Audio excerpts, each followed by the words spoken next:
Hello YouTube viewers and SGI fans. Today we're going to take an in-depth look at a Silicon Graphics fuel. I picked up a couple of these machines a couple weeks ago and have been waiting till I got one loaded up to go ahead and show you. This fuel is actually on eBay right now and you can purchase this. As you can see, it's in really good shape. I haven't cleaned it up since I got it, so you'll see a few light scuffs and scratches, but they should all rub off there pretty easy. There's a couple of light scuffs on the door here, which does work beautifully. There's a SCSI DVD in there and a few other things. So I'm gonna go ahead and boot it up and show you the OS and stuff first, and then we'll take a little more in-depth look at what's inside. So inside the front door here we have power and reset, and I'm not sure what the pinhole's for, but there is a button there. So we'll go ahead and power it on. And you'll notice this strip here on the side. This is actually for passing diagnostic messages as well as telling you the system's running. So you'll see that it's red like this when you first power it on. If there's a graphics error, memory error, other various errors, it'll actually stay red. Sometimes it'll flash red.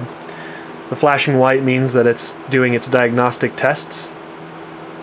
And unlike the octanes and stuff, it doesn't give you video until it's absolutely sure that it wants to.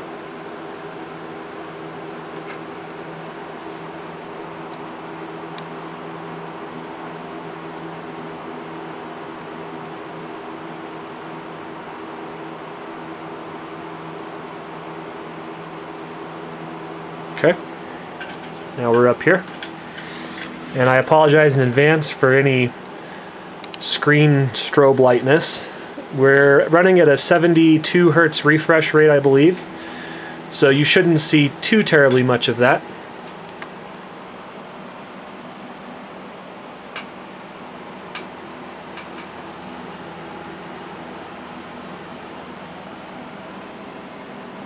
So now we're coming into IREX now.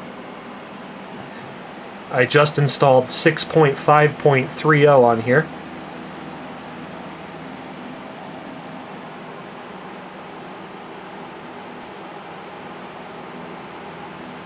I have not configured the network or set any passwords, so you're receiving this system as a completely fresh, unused system.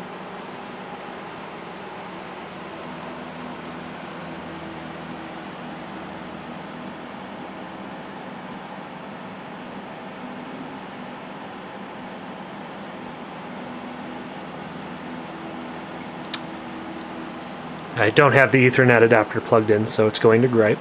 It's not really set up either.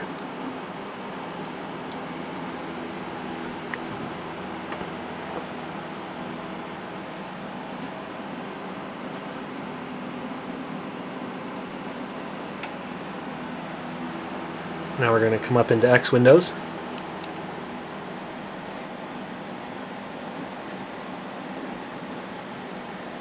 And since I don't have a password set, we can just click on root and click login. So this is the completely factory IREX 6.5 desktop that you are presented with fresh after an OS install.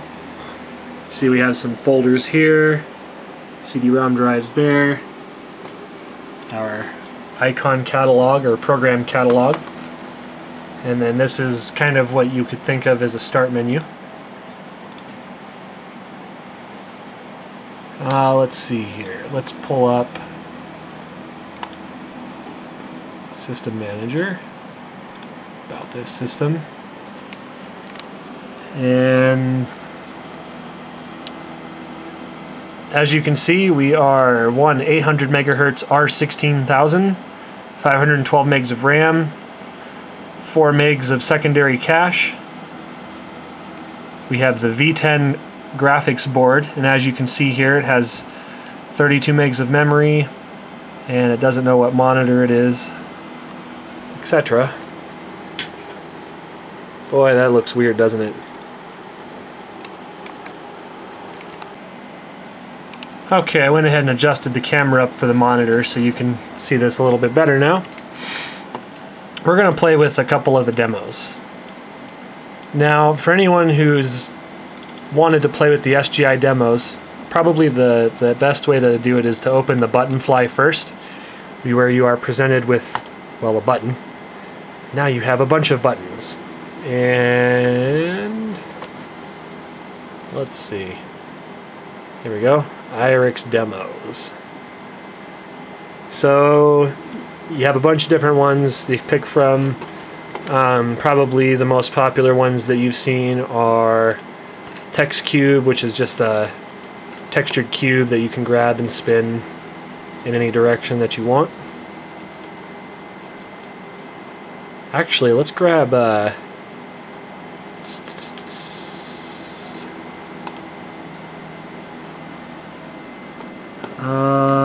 where's it at?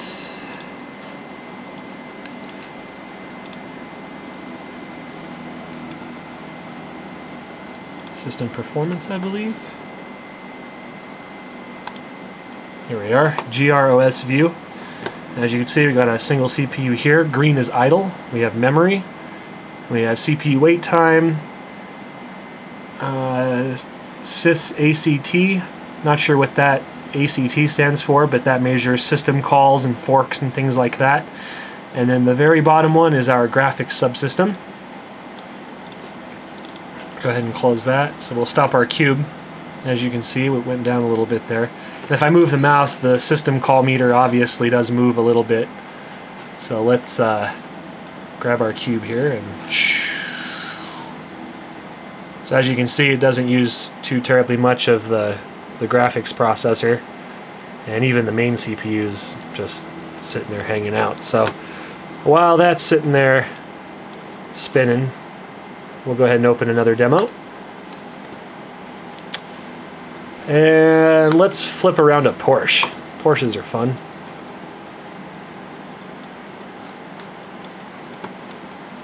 So we got that running, we got the Porsche running. Obviously you can make it bigger. You can slide it around, pick the angle you want. And it has no problem with it whatsoever. Let's open another one while those two are going. The space one's kind of neat.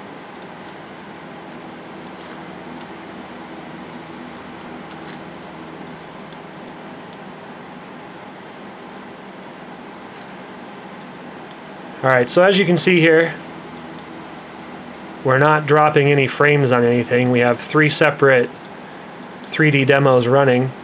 We're finally using most of the CPU, and we're still barely touching the graphics subsystem. So this thing's got a lot left in it. Maybe I could open another demo. And let's see. Let's do 3 more demos. Okay, now stuff is starting to slow down just a little bit.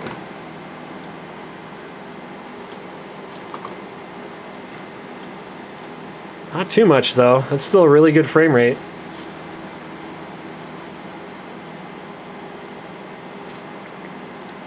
That's with our satellite and the other title bar hiding in the background. So we got our big textured cube. We'll give that an extra fast spin. Whee! Give this one extra fast. Oh, this is just way too much fun. If you're not doing anything productive, this is a lot of fun. So as you can see, it really doesn't have a problem handling everything under the sun. Oh yeah, and they have an F-15 fighter in here as a wireframe. That's pretty cool to look at.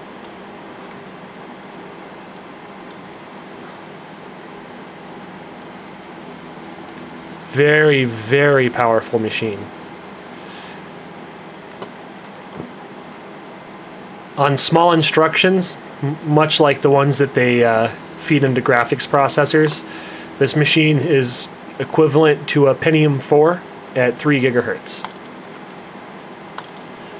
Sometimes even faster. So let's see, I think that's 3 demos I've closed. 4, 5, 6, and we're left with our Porsche. Some other demos on here, there's a flight simulator, there's a dog fighting simulator. Of course it comes with Doom Factory. Remember, I haven't installed any extra apps on here, so these are just the demos. And that's pretty much the system. I mean, everything else is, you know, under the hood at this point, and I don't have any other applications on here. So that's a basic overview. And this is, you know, the stock desktop with the 40WM window manager. So let's go ahead and shut down the system, and we'll actually take a look at it. And oh, before I do, I just wanted to comment. This is a very polished interface. When you think of Linux and Windows in the late 90s, you don't think that an operating system out of the box would, well, work with the hardware, but you know, you kind of expect that with SGI producing hardware and software, kind of like Apple. When you have control of both sides of the camp, everything just works. And that's apparent here. But some other things, some features that you definitely didn't see in operating systems until the later years, all the icons are vector graphics, and this little wheel over here actually zooms in, so I can make them smaller and fit lots of icons, or I can make them bigger, or I can make them really big. But one thing that you'll notice is that there is absolutely no pixelation when I make them bigger. So, one neat thing, vector graphics.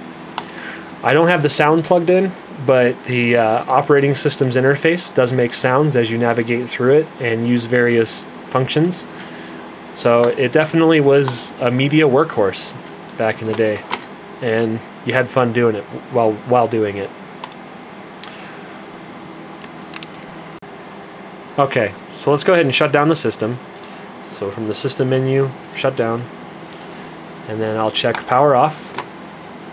And it used to give you a time and date here, but I guess it doesn't anymore. That's interesting. Alright, well, off we go.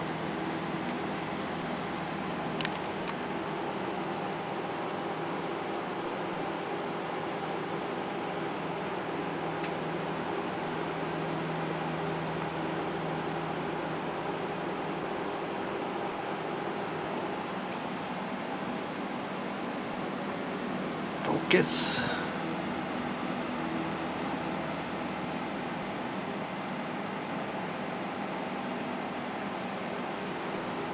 And that's pretty much all it does. There's no special shutdown messages or anything like that.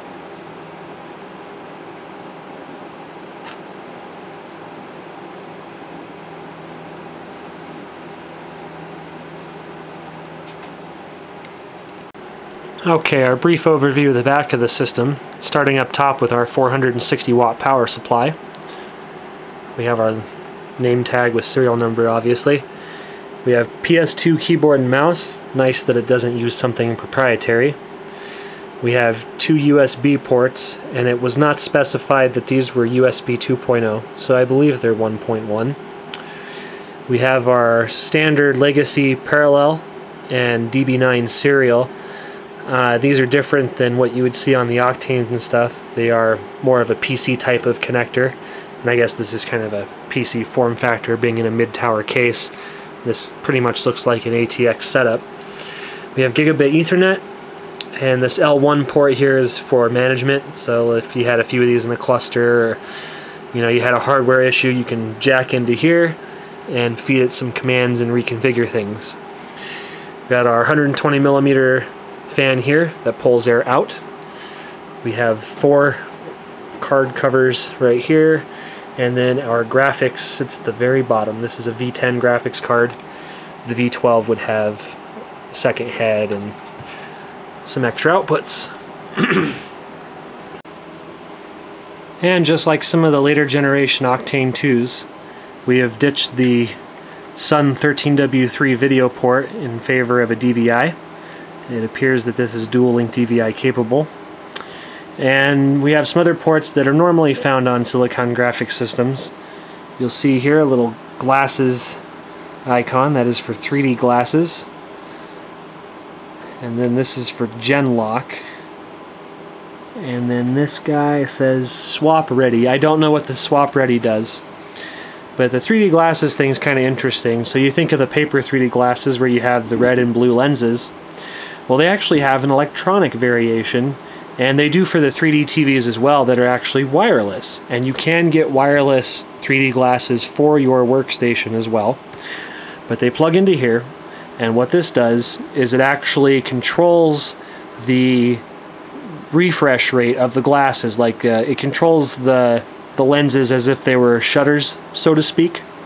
And so this will actually sync the glasses with the refresh rate on the monitor, so you don't see anything freaky happening there, and your 3D images remain nice and crisp, and you don't get a headache. Now, Genlock is interesting. Genlock is used mostly in professional video, and you use this to hook together computers and cameras, and let's say you had a video cassette recorder or a DVD recorder or whatever.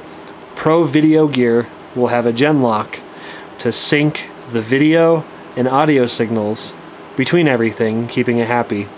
You know, once in a while you'll see a YouTube video where maybe the audio is not synced with the person when they're speaking.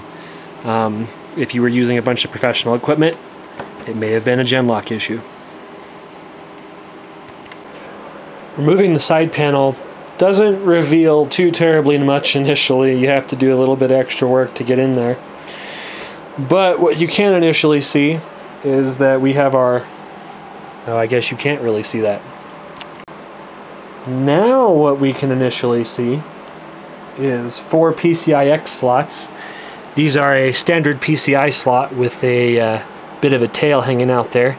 This allows for 64-bit bus width instead of the standard 32-bit PCI. In our case here, 2 of these slots are 66 megahertz and 2 are 33 megahertz, and it looks like they are all 3.3 volt compatible. And you can tell that by the notch in the front of the slot. 5 volt cards have no notch, or do have a notch, and 3.3 volt cards don't. It's one way or the other, so you can't stick a 3.3 volt card into a 5 volt slot, basically. And our graphics board is hidden underneath a air duct. That's all set up in here. We have our hard drive and CD-ROM bays here, and as you can see, we're provided with 4 extra screws to mount a secondary hard drive.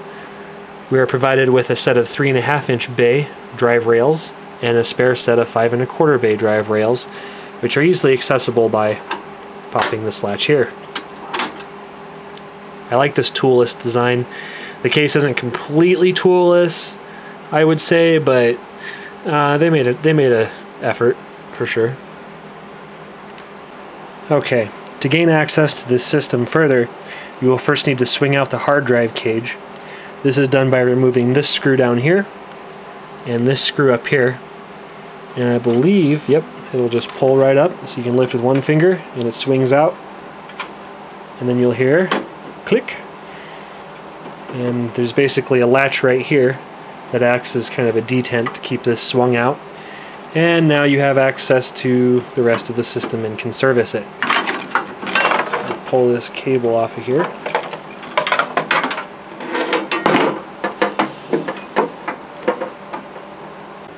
And of course, SGI will give you more SCSI connectors than you will ever know what to do with. Okay, so now that the hard drive's out of the way, you don't even have to remove it. It's pretty nice.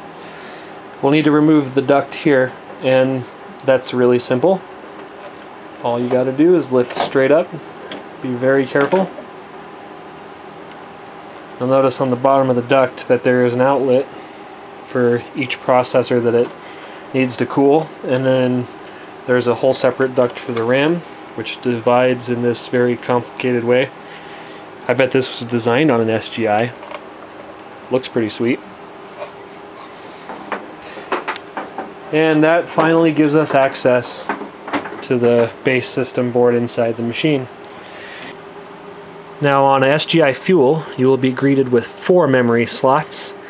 These are a type of DDR RAM, but you'll notice that it's a very unusual and large looking stick. The stick is almost 3 inches tall and about 8 inches long, and you'll notice that the slots have 3 or 4 different places for a keyway, and that is a 294 pin RAM stick. 284 or 294, I'm pretty sure, yes, 294. Looking down over here, you can see we have a Dallas real-time clock, which means that that will eventually need to be replaced. We also have a 6-pin chip package here. And if you have an NVRAM password on one of these, here's how to reset it. You pull this Dallas real-time clock, and then you see this here? That little yellow brick is actually a battery. And you see it says snap hat on it. That means that it snaps onto the top of another chip. And so it's basically the same as the Dallas real-time clock, except they realized that people were going to have to replace the batteries eventually, so they separated the chip from the battery, allowing you to just pull the battery off and plop a new one on there. When looking at the RAM, you'll notice that there's a blank RAM slot, and then there's a stick occupying the next slot. And that's because this has 2 RAM banks. Like, there's 2 channels you could almost think of for RAM. And so slot 0 and slot 2 are on one bank, and then slot 1 and slot 3 are on the other bank. So when you insert sticks, and it doesn't say that they have to be inserted in pairs, so you may be able to get away with just one. But if you have a pair of sticks and you're wondering how to insert them in these particular systems, make sure that if you only have 2, that the slot closest to the power supply is populated, and then skip 1 slot and insert your next stick. And SGI did come up with a creative name for their processor board. You'll notice that this is actually sitting on a daughter card away from the rest of the main system board. And what they did was they housed the processor, the cache, and the power supply to run it, and a few other minor logic things like filtering and whatnot, and stuck that all on one board, and then that just plugs directly in through that connector right there. That is the main data bus that runs into the rest of the system. This is called a PIM board, or Processor Integrated Multi-Module Board. And you'll notice that there's chips on each side of the main R16000 processor, and that's cache. That's your L2 cache. There's 4 MIGs there, but there's actually 5 chips. So the 5th SRAM down there must be used for something else. So not sure on that one. Maybe it's cache snooping or something else. So moving back from the processor board, you can see our other 2 large heat sinks. And these are the crossbar ASICs that handle the rest of the system functionality. Kind of like a north bridge and a south bridge combined into one, except it's a lot more complicated than that. This allows various parts of the system to talk to each other at the same time. So while the CPU is talking to the graphics card, the RAM can talk to the disk, or it can talk to PCI card or graphics card or whatever.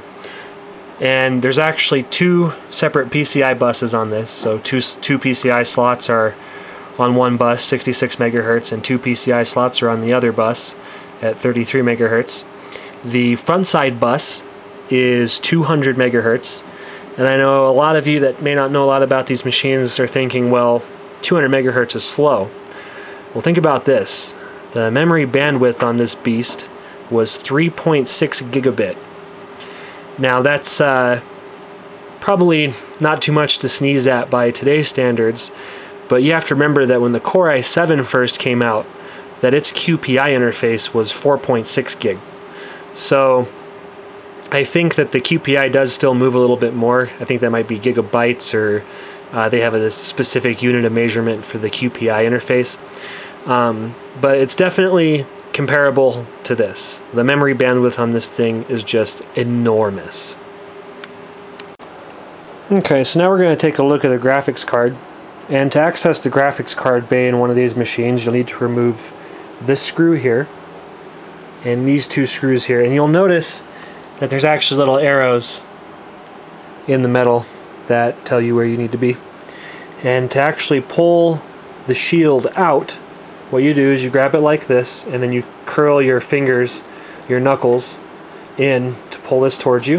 You can see it lifts off there slightly, and now you can go straight up, and one-handed is quite entertaining. Okay, straight up and then out. And now we're greeted with some very large heat sinkage. And I'm not going to pull this card out. I really would rather not bother with upsetting anything in here. So, you know, I'm not taking the system apart. I kind of wanted to, you know, it'd be nice to look under the heat sinks of the crossbar ASICs and understand a little bit more about the system architecture than just a general overview, but that's what I got to work with. So here we're looking at the V10 graphics card. Now these systems could come with a V12. The V10 got 32 meg graphics and the V12 got 128. But it's more because of that it's a dual head, you know, so it has to be able to deliver the same graphics capabilities to both monitors. So the V10 is really just as fast, but for a single head. I don't think there's too many other features that are different between the two other than the memory size and, you know, enough pipelines for the second monitor. This graphics board is inserted down at the bottom there. You can see what looks like either a PCI or PCI Express slot. And then we have a smaller slot right there. I imagine that's for power, and then that brings the bus signals into the graphics card. Now, just like the memory has a 3.2 gig bandwidth, the graphics card actually has a 1.5 gig bandwidth all on its own. So lots of bits can fly down that bus and not collide. And let's see something over here. Copyright 2001. And that's pretty much it. I mean, this duct is here because there's two very nice fans there that actually blow air across this very large heatsink. And oh, you can see a couple of the memory chips hiding just under the heatsink there. Looks like we have a few. There's some more down there. And while that is 32 megs of memory that it says for the graphics card, you have to remember that these graphics cards are very special. They have separate texture memory from the frame buffer memory, and they have sometimes Z buffer memory. I know some of the Sun XVR accelerators, you know, have 3 or 4 different kinds of memory. And this is no exception. It's 32 megs of memory and then 8 megs of texture memory, I believe. Maybe I have that backwards, but it's 32 of one and 8 of the other. I do know that. And of course, hanging out right next to the PCI slots is our SGI controller chip. QLogic makes lots of SGI controllers. They're actually just as well known in the server market as Adaptec is for their consumer brand SGI controllers. We have a couple other interesting ICs back here that I'll have to check out later. One of which is this Opti Firelink 82C861 chip. If I had to guess, I would say that's the keyboard controller. And then we have a TI branded part right next to it, and that one's not as interesting. Then we have another LSI logic down here, and if you look at that one, it's actually SGI branded with a copyright of 1996. That's interesting. Looks like it was made the 16th week of 2004. And it looks like the system build date was in November of 2004, so those parts didn't sit on the shelf too terribly long. And if anyone was wondering, the DVD-ROM is actually wide SCSI and not IDE. And it's definitely different than the 68-pin ultra-wide SCSI that the hard drives use. And they are 2 separate cables. There's the wide, there's the ultra-wide. And that's pretty much that. That is a overview, tour, and teardown of an SGI Fuel. It's quite different than an Octane for sure. You know, like, here's a graphics board out of an Octane. This is a V8 graphics card. All you SGI fans, don't cringe. This card is absolutely no good, which was why I took it apart. And that gives you kind of a better idea of what all is involved on one of these things when it comes to heavy lifting. I'm actually going to do a separate tour on my octane. I've been kind of holding out for giving a tour on that one, I guess. But now it's time. So expect to see a video on my prized octane. Even though the octane's a lot slower, I actually like that system a lot better than the fuels. I think it's because it represents more of the uniqueness of SGI than anything. Between that and the fact that the same bits that are in a supercomputer are in that cube, can't go wrong. But hey, the fuel is nothing to sneeze at. Oh, and I didn't mention this, but there's a little DB9 port on the motherboard. I have not found out what it goes to yet, and if someone would like to chime in the comments and let me know what that's for, it'd be greatly appreciated. I mean, we can obviously deduce that it's probably for diagnostic purposes. It's a male header, so it may actually be a serial port. And being that we have the L1 port back here, this L1 port is just like on the Altixes and stuff like that, where you are remotely managing the system. So maybe this ties into the L1 somehow, or gives you a nice low-level view of what's happening with the system during diagnostics and whatnot. So let me know, guys.